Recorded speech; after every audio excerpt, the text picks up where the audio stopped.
Is drinking raw milk safe like RFK Jr. suggests? Can you reduce a glucose spike if you eat your food in, quote-unquote, the right order? I'm registered dietitian Abby Sharp. I host a nutrition myth-busting podcast called Bite Back with Abby Sharp. And those are just some of the questions I tackle with qualified experts on my show. There is so much food misinformation and disinformation out there, and it can feel impossible to know what's real and what's BS. On Bite Back, my goal is to help listeners create a pleasurable relationship with food, their body, and themselves, which in my opinion is the fundamental secret to good health. Listen to Bite Back wherever you get your podcasts. Did your last vacation house for the whole crew leave you wishing there was a better way to stay together? Like with bedrooms that are all great, so everyone thinks they got the best room? Whoa! This is amazing. A full bathroom in every bedroom? Hey, mine's got a bathroom. A beach around an epic, clear bay big enough for swimming, rope swinging, and even kayaking? All next door to Walt Disney World? Next trip, share a house at Evermore Orlando Resort. You won't believe what you resorted to before. Frequency Podcast Network. Stories that matter, podcasts that resonate. Big public works projects like new transit lines certainly don't appear overnight. But one in Toronto has taken a very long time. So long that it's become kind of a running joke. The Eglinton Crosstown L-R-T, a light rail transit line, has been under construction for more than 14 years. The Trans-Canada Highway was built and opened faster than this thing. Today on The Big Story, we're joined by journalist Nick Westoll from CityNews. He's been following the ins and outs of the Eglinton L-R-T saga right from its beginning, and hopefully through the end, whatever that may be. We might be getting closer, though, Nick. I'm glad you could be here today to talk about it. How are you? I'm very good. And you know what? I really hope we are getting close to the end because this has been an ongoing story for years now. And that's not an exaggeration, for years. Well, tell us a little bit about, briefly, what the Eglinton L-R-T is and how it started 14 years ago. Tell us a bit about the history here, Nick. Yeah, so we have to go back to the previous Liberal government under then Premier Dalton McGuinty, and this was announced as a signature project to connect the east and west parts of Toronto, and it's 25 stations, 19 kilometers long, and this whole thing was supposed to be done and operational by 2020. That clearly didn't happen. A large section of this line has been bored through a tunnel, and that's really been a complicating factor in some of this. Then, of course, 2020 came. There were slowdowns at that point. COVID was a big factor, and then it's just been a series of delays, missed deadlines, and just ongoing strife in general. Now, this isn't being carried out by the government. It's a P3 model, so public-private partnership. It's a consortium of private sector companies that are building this on behalf of the Ontario government. You know, you mentioned that, it's being built along this major east-west corridor in Toronto on Eglinton. And you mentioned there is a lot of it is through a tunnel. It's an underground light rail line through the heart of the city. It was never meant to be that way. It was actually the late Rob Ford that wanted the tunnel. And of course, Rob Ford's the subject here now of this new Netflix documentary chronicling, his tumultuous time as Toronto mayor. But it was him, wasn't it, Nick, that actually wanted the tunnel to be put in place. Initially, this line was supposed to be all above ground. Yeah, and, ask any Torontonian who is familiar with Rob Ford's tenure as mayor, you'll hear that phrase, subways, subways, subways. And, he was a big proponent of putting things underground. Now, but of course, when you do that, that presents some major technological challenges. It's not a uniform depth that you're at. You got varying heights along this corridor. So for people who aren't familiar, Eglinton, it goes up and down. It has to, at one point, it crosses the Don Valley Parkway. So it's not a simple proposition here. And anytime you have to go underground, that presents major risks, often cost overruns. Now, looking back at all this, you can't help but wonder, would a lot of the headaches and strife been avoided if this was above ground? Now, there is a section in the east end that wasn't tunneled, but if you talk to advocates, they're raising major red flags about that because even the traffic lights aren't synced up with the trains. So the trains have to wait with cars at red lights. And so people are wondering, okay, how effective is this going to be on an above ground section too? So it's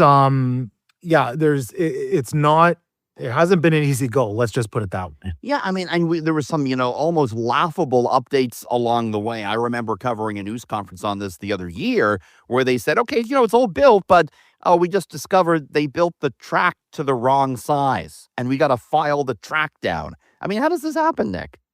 Yeah, and you've certainly encountered the same thing I have encountered, and many of our colleagues, is trying to get information on this project has not been an easy task. And even in 2022, I had to put in a freedom of information request to try to get some background on this because it came to a point around the 2022 provincial election where information really slowed to a crawl. I think the government at that time was really feeling the heat over this project. Anytime you mention the Eglinton Crosstown to any Torontonian, you get this visceral reaction.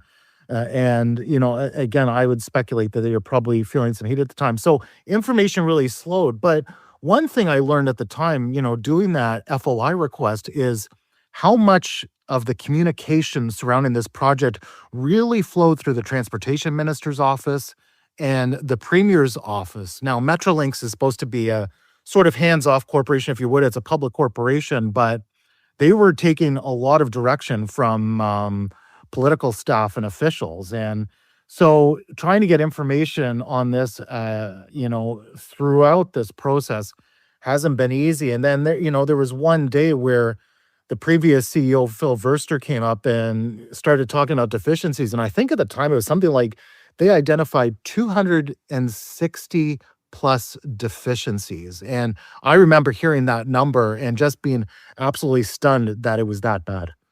Yeah, I mean, we mentioned the late Rob Ford wanted the tunnel to be a big component of this, and now it's his brother, the three-time re-elected Premier of Ontario, Doug Ford, that's running the show here, and that, as you say, has not really been that forthcoming throughout the years to journalists about what's going on with this line, why it's been delayed for 14 years.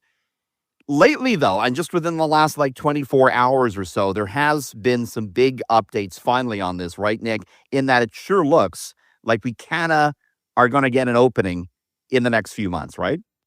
Yeah, and you mentioned if you mentioned this to any commuter out there, you would probably get a look over their face, questioning how serious you are, because this is a familiar refrain. There have been times where it looks like it's been close and it just hasn't happened. But as you certainly said, there are some signs of real progress here. One of the biggest ones, and something we've been waiting for, is when the Toronto Transit Commission, the TTC, is being brought in to help with operations. And we just learned that it is now up to the TTC to govern how trains are operating on that line. That's a major shift, because up until now, it's sort of lied with the private consortium, and it's going to be up to the TTC to run the trains going forward.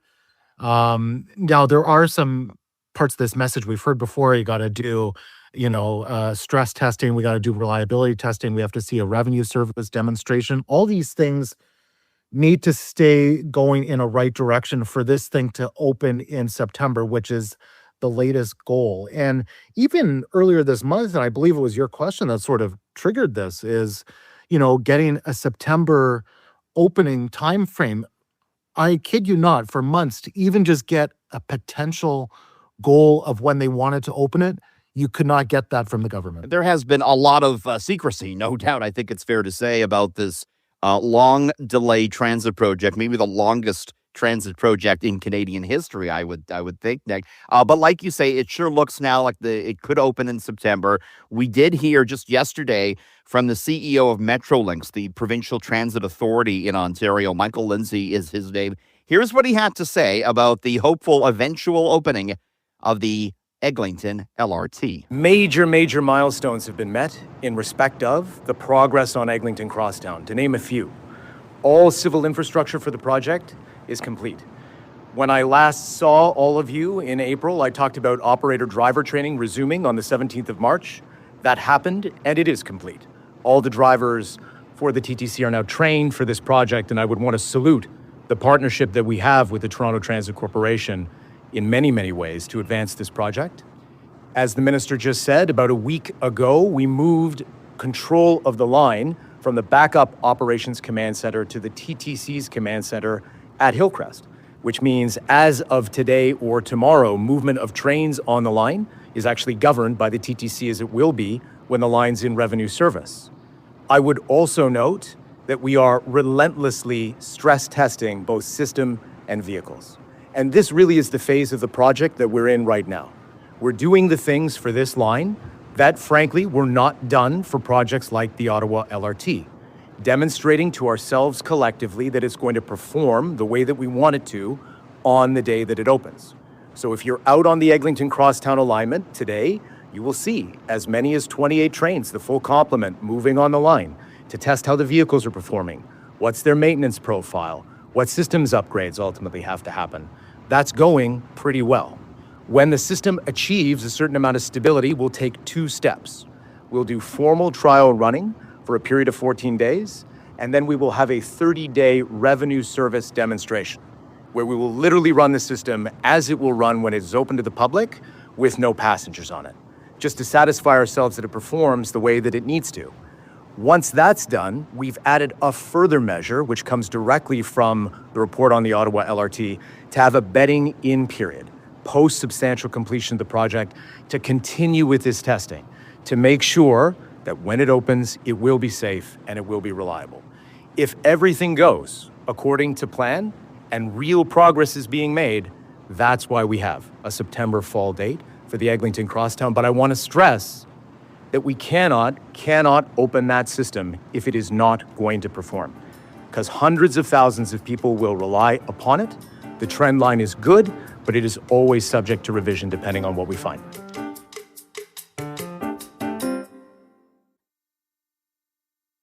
Nick, he made reference to another maligned transit project in Ontario, this one in the nation's capital, the Ottawa Light Rail Transit Line, which did not go well when it opened the other year, right? No. And in fact, it was actually the subject of a public inquiry because of so many issues. Like, you saw issues of, even slight derailments and other things there. And it was the Ford government that ordered a public inquiry, and Justice Horrigan came up with a report, 103 recommendations on how to improve large infrastructure projects similar to the LRT. And it's interesting because I remember when the report came out, was looking at it in a Toronto context, and one of the biggest things that jumped out to me was talking about the importance of communication and being transparent with the public. And that was a key finding on the Ottawa LRT one that hasn't really been applied to the Eglinton Crosstown throughout recent history. Now, Michael Lindsay, who we heard in that clip there, he's on a secondment to head up Metrolinx on an acting basis. He was the former head of Infrastructure Ontario. People I've talked to, he's well regarded among different political circles as someone who's committed to providing answers and is generally liked based on the conversations I've had. That update we got, we don't hear from him often, but that's very telling what we heard, in that there was greater specificity than we've had for some time.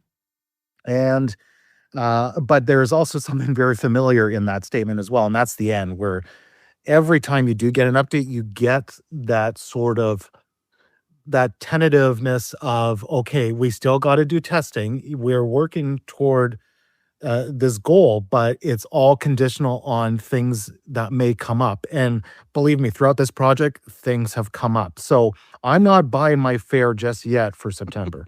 It's the transit project that won't end. I mean, Nick, things that were literally built and were open faster than Toronto's Eglinton L-R-T, the Colosseum in Rome, the Panama Canal, the Channel Tunnel underneath the English Channel that connects France to England, the CN Tower built and open much faster than the Eglinton L-R-T. I mean, they may not take 14 or 15 years, but it seems like all transit projects in Canada, in North America, do take much longer than they do elsewhere in the world. And, you're someone who writes about public transit a lot. You have a great interest in public transit. Why do you think that is, Nick? Why do these projects take so long?